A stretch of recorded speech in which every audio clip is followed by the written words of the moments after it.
नमस्कार शेतकरी मित्रांनो, खरीप पीक विमा 2025 आता याच्यामध्ये बहुतांश शेतकरी परिस्थितीमध्ये होते की त्यांना हा खरीपचा पीक विमा हा त्यांच्या खात्यामध्ये नेमका कधी जमा होणार आहे, अशा प्रकारची आशा राज्यामधील सर्व शेतकऱ्यांनी लागला आहे.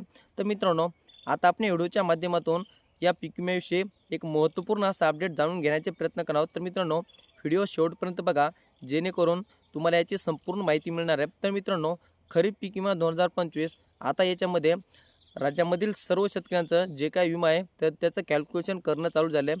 आणि PMABY या साईटवरती जर आपण आपले स्टेटस चेक केलं तर त्या ठिकाणी तुमचा क्लेम किती झाला, कसा झाला आणि कोणत्या तारखेला झाला, ही सविस्तरशी माहिती त्या ठिकाणी दाखवण्यात चालू झालेली आहे. म्हणजे ज्यावेळेस ही माहिती कॅल्क्युलेट केली जाते, ही माहिती कॅल्क्युलेट केल्याच्यानंतर 10 ते 15 दिवसामध्ये शेतकऱ्यांच्या खात्यामध्ये हा खरीपचा पीक विमा जमा केला जातो. आता आपण या व्हिडिओच्या माध्यमातून महाराष्ट्रामधील कोणकोणत्या जिल्ह्यांचे जी काही क्लेम माहिती दाखल केलेला गेला आहे तो ऑनलाईन दाखवणं चालू झालेला आहे, याची सविस्तर अशी माहिती जाणून घेण्याचे प्रयत्न करणार आहोत. आणि ही माहिती पाहिल्याच्या नंतर पुढच्या येणाऱ्या व्हिडिओच्या माध्यमातून आपण महाराष्ट्र राज्यामधील एकूण कोणकोणते जिल्हे, कोणकोणते तालुके आणि कोणकोणते महसूल मंडळ येतं की त्यांना खरीपचा पीक विमा मिळणार आहे, तसेच हेक्टरी किती मिळणार आहे, अशी सविस्तर माहिती आपण येणाऱ्या प्रत्येक व्हिडिओच्या माध्यमातून जाणून घेण्याचे प्रयत्न करणार आहोत. त्यासाठी तुम्ही चॅनल जर नवीन असाल तर चॅनलला सबस्क्राईब करा, कारण की तुमच्या जिल्ह्याची, तुमच्या तालुक्याची आणि तुमच्याच महसूल मंडळाची संपूर्ण माहिती याच यूट्यूब चॅनलच्या माध्यमातून तुम्हाला मिळणार आहे.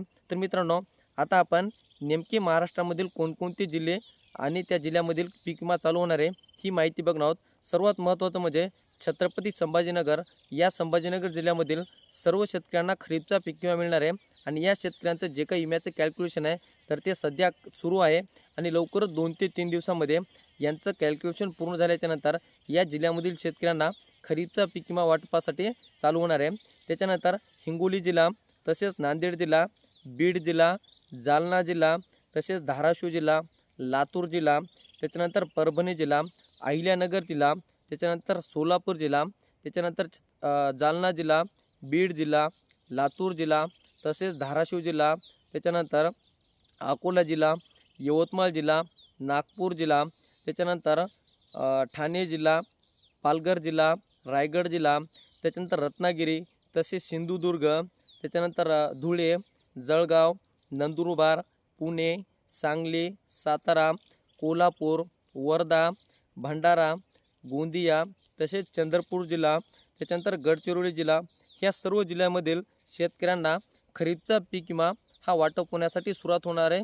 कारण की या जिल्ह्यामधील सर्व शेतकऱ्यांचं पीक विम्याचं कॅल्क्युलेशन चालू झालेलं आहे आणि हे कॅल्क्युलेशन 5 ते 10 दिवसामध्ये सर्व शेतकऱ्यांचं पूर्ण होणार आहे.